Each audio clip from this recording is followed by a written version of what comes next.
여러분 안녕하십니까? 뉴스데스크 강원입니다. 춘천을 대표하는 향토 먹거리를 테마로 한 춘천 막국수 닭갈비 축제가 폐막했습니다. 캠프페이지 반환부지에서 처음 열린 이번 축제의 성과와 과제를 박민기 기자가 보도합니다. 미군 전투용 헬기 경락고를 개조한 실내 체육관에 아름다운 선율이 흐릅니다. 춘천 캠페이지가 시민의 품으로 돌아온 이후 처음 열린 춘천 막국수 닭갈비 축제를 함께 즐기기 위한 춘천인 음악회. 오카리나를 부른 어린이부터 감미로운 색소폰에 빠진 시장 등 춘천 시민 1,085명이 연출한 감동의 무대입니다. 우리가 음악을 좋아함으로써 온 세상이 다 아름다워서 이 참가를 했다고 얘기하고 싶어요. 축제장에 마련된 간이 무대에서는 또 다른 음악의 향연이 흐르고 춘천 막국수 닭갈비 축제가 단순한 향토 음식 축제에서 문화가 흐르는 시민 광장으로 진화하고 있습니다. 축제장을 찾은 관람객도 60만 명에 달했습니다. 매년 레저데이에 편승해 관람객을 확보했던 예년보다 10만 명가량 줄었지만 성공 가능성을 확인했습니다. 62년 만에 우리 미군 부대 부지, 즉 캠페이지가 시민들의 품으로 돌아오면서 첫 번째 열리는 대규모 축제라는 점에서 특징이 있습니다. 하지만 향토색 짙은 닭갈비와 막국수를 표현하기 힘든 축제 구성과 편의시설 부족은 여전히 해결해야 할 과제입니다. 또 축제 기간을 장마와 무더위가 기승을 부리는 7월 초를 고집하기보다는 봄이나 가을로 옮겨야 한다는 지적도 일고 있습니다. 춘천 닭갈비 막국수 축제가 단순한 지역 먹거리 축제에 머물 것인지 아니면 범국민 축제로 발전할 것인지 그 기로에 서 있습니다. MBC 뉴스 박민기입니다. 강원도 의회가 이번 달부터 업무 추진비 사용 내역을 공개하기로 했다는 소식 전해드렸습니다. 그런데 전국의 기초의회를 살펴봤더니 업무 추진비를 공개하는 곳이 거의 없는 것으로 나타났습니다. 김인성 기자입니다. 전국 지방의회 가운데 업무 추진비를 공개하는 곳은 얼마나 될까? 전국 243개 지방의회 홈페이지를 조사했더니 손에 꼽을 수 있을 정도입니다. 강원도에서는 홍천군 의회뿐이었고 경기도 의왕시 의회, 대전 중구의회, 전북 남원시 의회, 충북 영동군 의회, 충남 계룡시와 천안시 의회의 7곳으로 전체의 2.8%에 불과했습니다. 의장 부의장이 아닌 의회 직원의 업무 추진비를 공개하는 곳도 있었습니다. 국장님이랑 전문위원님 것만 공개하게 돼 있어요. 업무 추진비가 저희 이제 직원 거는 사용금액 제한 없이 다 공개를 하는데요. 의장님, 부의장님은 50만 원 이상 써셔야 이제 공개가 됩니다. 이처럼 의회의 업무 추진비 공개가 저조한 건 정보공개법의 공개 대상을 기관장으로 정해 의회 의장과 부의장은 빠졌기 때문입니다. 국민권익위원회는 지난 5월 지방의회가 분기마다 업무 추진비 사용 실태를 명확히 공개하라고 권고했고 이를 청렴도 평가에 반영하겠다고 밝혔습니다.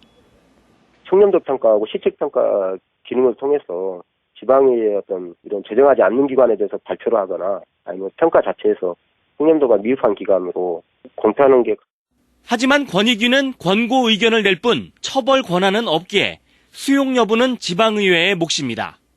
과다 지출되거나 목적과 다른 용도로 사용된다든지 부패 위험이 이렇게 굉장히 높다고 할 수 있습니다.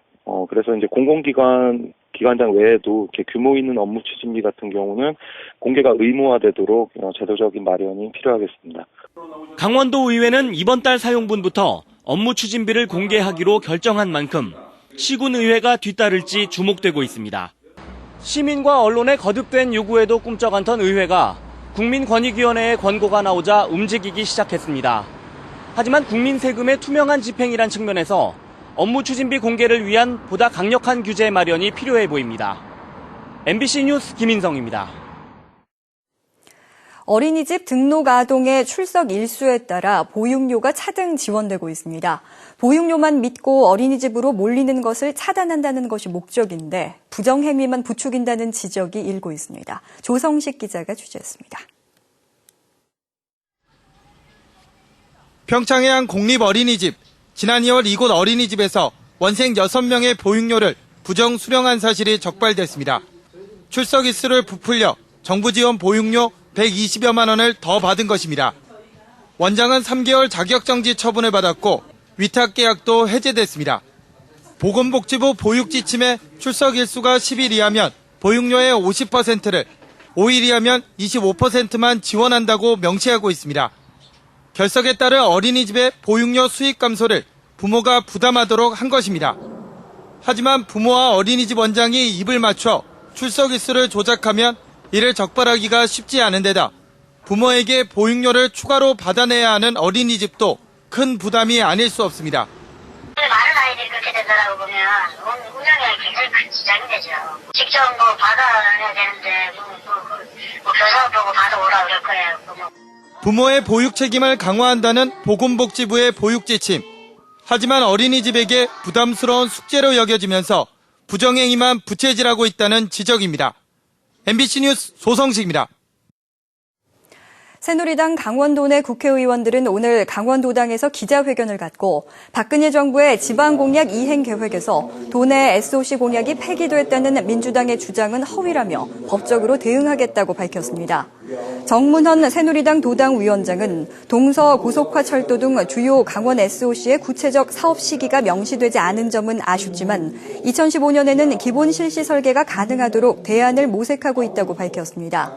아울러 한기호 의원은 예비 타당성 면제는 다른 지역과의 형평성 때문에 현실적으로 어렵다며 도내 SOC가 추진될 수 있도록 도민의 지혜가 필요하다고 강조했습니다. 진보정의당은 당대표와 부대표 등 주요 대표단을 선출하기 위한 전국 순회 당직 선거에 들어갔습니다. 진보정의당 대표와 부대표 후보들은 오늘 춘천 남춘천역 앞에서 철도 민영화 저지 서명운동과 홍보활동을 벌인 데 이어 춘천 명동에서 중소상공인 살리기 서명운동을 실시했습니다. 또한 강원도 농업인 단체회관에서 당대표 선거에 단독 출마한 천호선 최고위원과 부대표 선거에 출마한 3명의 후보가 당원을 상대로 유세를 벌였습니다. 수려한 동해바다의 경관을 따라 전국 마라톤 동호인들의 축제인 제11회 경포 바다 마라톤 대회가 열렸습니다. 강릉시가 주최하고 강릉 MBC가 주관한 이번 대회는 전국 마라톤 동호인 2,500명이 참석해 오늘 오전 강릉 경포 해변에서 출발해 5km, 10km 하프 코스로 나뉘어 진행됐으며 주문진 해안길을 따라 참가자들은 시원한 동해바다와 함께 마라톤을 즐겼습니다. 한편 이번 대회 하프 코스 우승자에게는 제3회 오사카 마라톤 대회에 참가할 수 있는 여행권을 증정하는 등 푸짐한 시상과 기념품 등이 제공됐습니다. 제17회 설악 전국 트라이애슬론 대회가 오늘 속초에서 열렸습니다. 속초시와 대한 트라이애슬론 연맹이 주최한 이번 대회에는 1000여 명의 선수들이 참가해 일반부와 고등부, 중등부, 초등부로 나누어 실력을 겨뤘습니다. 트라이애슬론은 수영과 사이클, 달리기의 3종목을 치르는 대회로 이번 대회에선 엘리트 부문 기준으로 수영 1.5km와 사이클 40km, 달리기 10km의 51.5km 코스에서 진행됐습니다. 동해항에서 운항 중인 국제 여객선의 올해 상반기 화물과 여객 수송 실적이 전년에 비해 감소한 것으로 나타났습니다. 동해지방해양항만청에 따르면 이스턴 드림호의 화물은 12,000여 톤으로 지난해 상반기보다 32% 감소했으며 여객은 22,200여 명으로 9% 감소했습니다. 지난 3월 속초항에서 새로 운항한 뉴 블루오션호는 화물 18,000여 톤과 여객 3,638명을 수송한 것으로 집계됐습니다. 이스턴 드림호의 화물과 여객 수송 실적이 감소한 것은 동해항을 이용해 러시아로 오가던 화물과 여행객이 속초항으로 분산됐기 때문으로 분석됐습니다. 뉴스데스크 강원을 마칩니다. 고맙습니다.